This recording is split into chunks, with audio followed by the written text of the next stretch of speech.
Hi, and welcome to episode 3 of the Agency Advantage Show. I'm Heather Brisansky, and this is a show for digital marketing agency owners in the copywriting, design, or marketing spaces who want to scale their business faster. And today we're going to be talking about strategies to grow your client accounts. Now, what do I mean by grow your client accounts? I mean that we're going to help to get your clients to stay with you longer or get them to spend more money with you.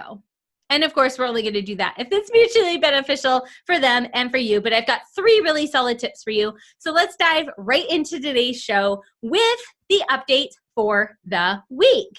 Now, today's update comes from Instagram, where people are having a lot of fun with this website called yearofcolor.com. And Year of Color is, for all of my American friends and listeners, is spelled C-O-L-O-U-R because it's spelled the right way, the way that the rest of the world spells it, but Year of Color, COLOUR.com.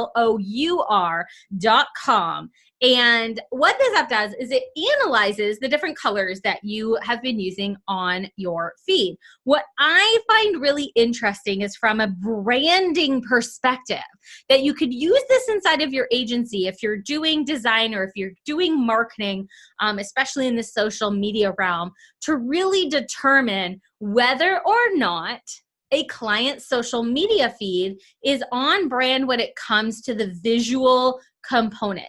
And also a big part we know of growing Instagram is telling a color story. So it will also help to see, what is your color story? Does your color story make sense, right?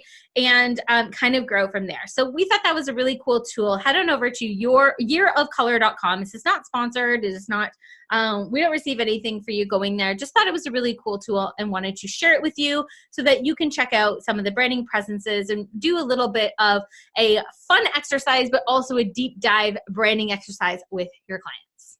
So let's dive right into the strategies to grow client accounts. I've got 3 different strategies that you can use, but let's first talk a little bit about why you would want to grow your client accounts. So number 1, it is 6 to 7 times harder to bring on and onboard a new client than it is to grow an account that you already have.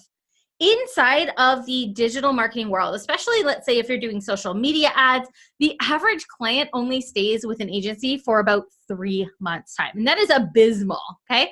Our agency, our average retention rate for clients was about 3.5 years. It's pretty phenomenal, okay? And our renewal rate was almost 90%. It was really, really, really good.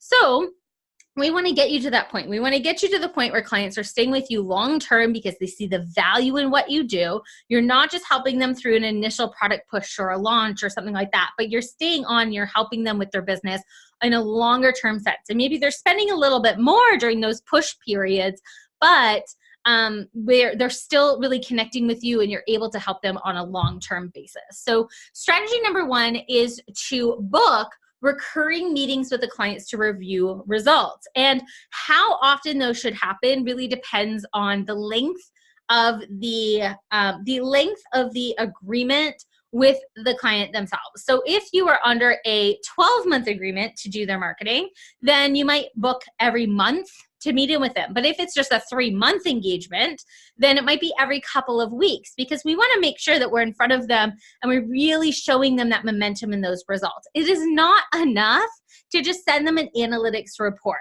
If you just send them an analytics report with a video, that's better, but most people don't watch the videos, okay?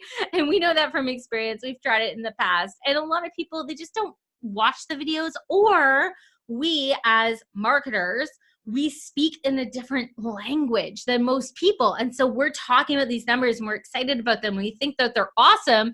And then our clients go back and they say, well, it wasn't really what I expected. And you're like, what? We did such a good job. It was so good.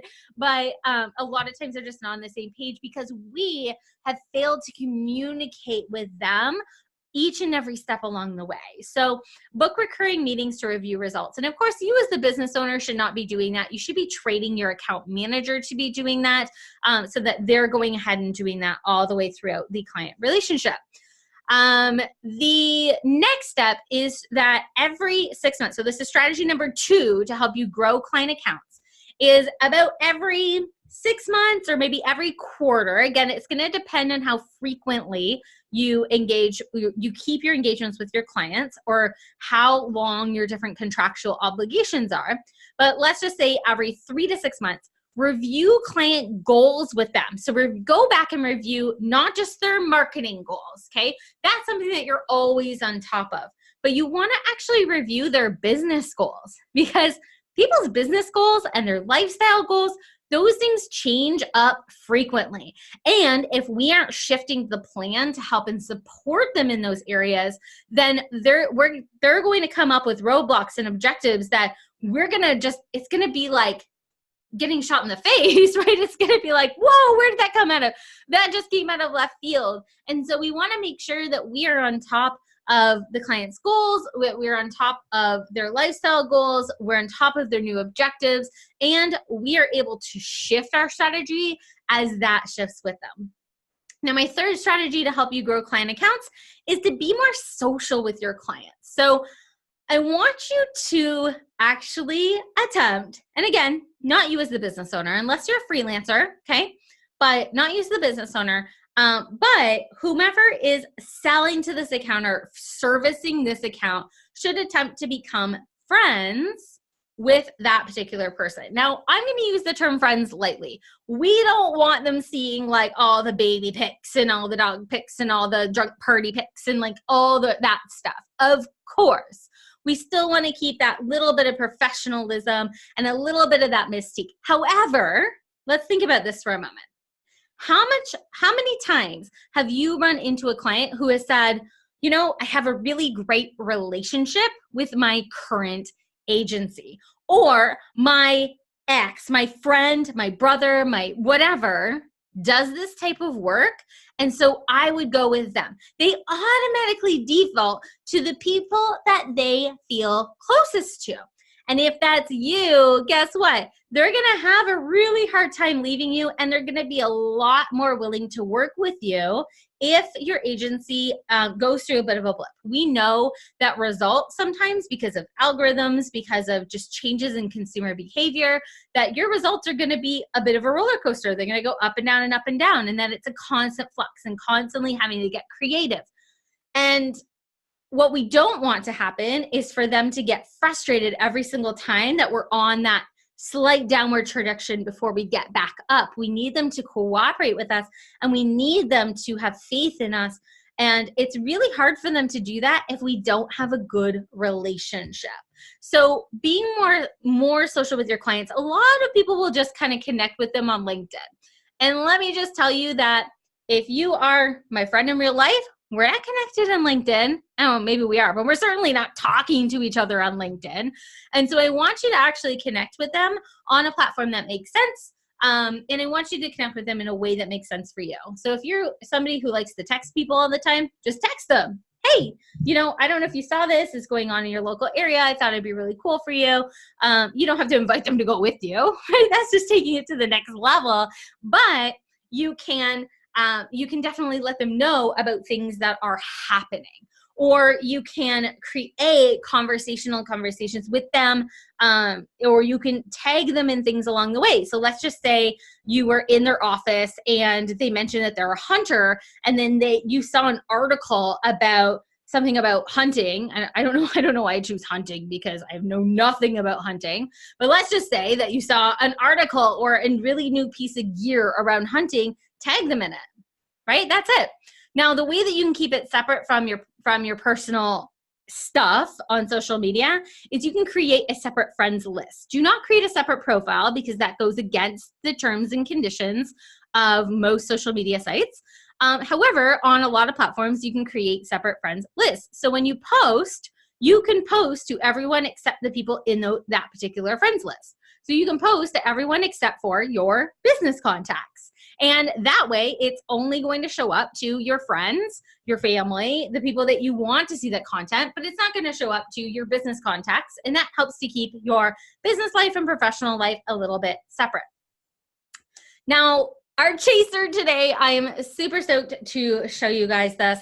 I just wanted to share with you an account that I thought was really cool and that I thought was just doing a great job of A, being social, and B, being, don't mind me here, I'm on my phone here because I'm pulling it up so that I can show you.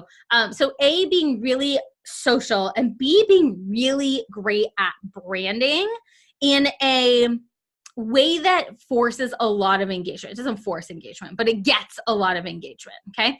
So I wanted to share that with you here. So let me just try to, there we go.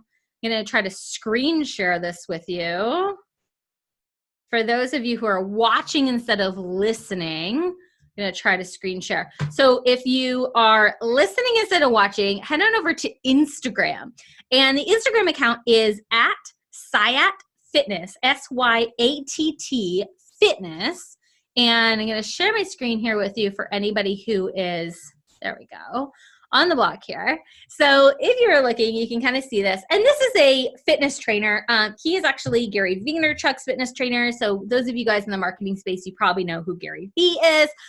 He works with Gary Vee and travels with Gary Vee. But what I thought was really just cool is he has a very clear language and clear community that he uses. So I know just from following him for a very short period of time that he uses a lot of language that has to do with Harry Potter. And now I'm not a big Harry Potter fan, nor have I read the books really. Didn't get through the first one, but his community loves that stuff. So he's calling people muggles and like all these things. And gosh, I don't know a whole lot of the words that here I am trying to click on my screen, but it's on my phone. Right? And so he uses a lot of that.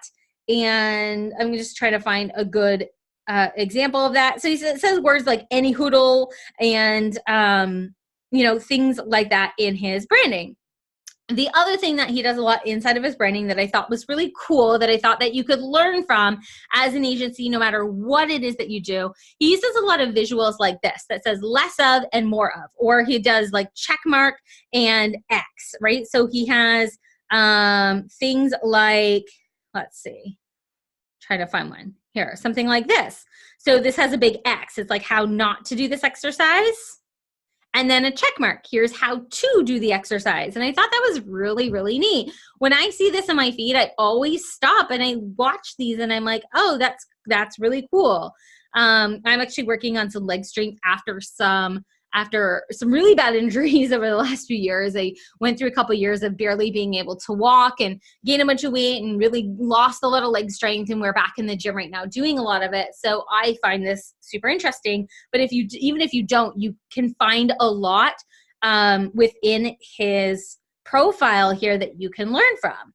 The other thing is he's brilliant in his stories as well. So if you're big into stories, definitely go into that. But he also talks about unicorn blood, which is coffee, right? So he talks about unicorn blood being coffee and he's always drinking coffee and always, right? So here we go.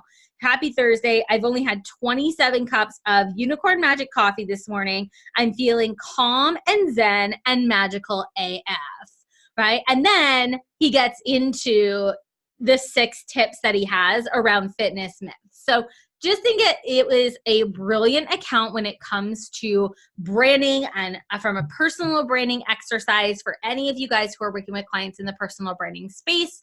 I think that is absolutely brilliant and wanted to share that particular account with you. All right, guys. So we are going to be back in a couple of days here, and we are going to talk about, in episode number 4, we're going to talk about how to have an ROI discussion with your clients so that you can close more deals and be more effective on your sales calls. So really looking forward to that episode. We will talk to you soon. Bye for now.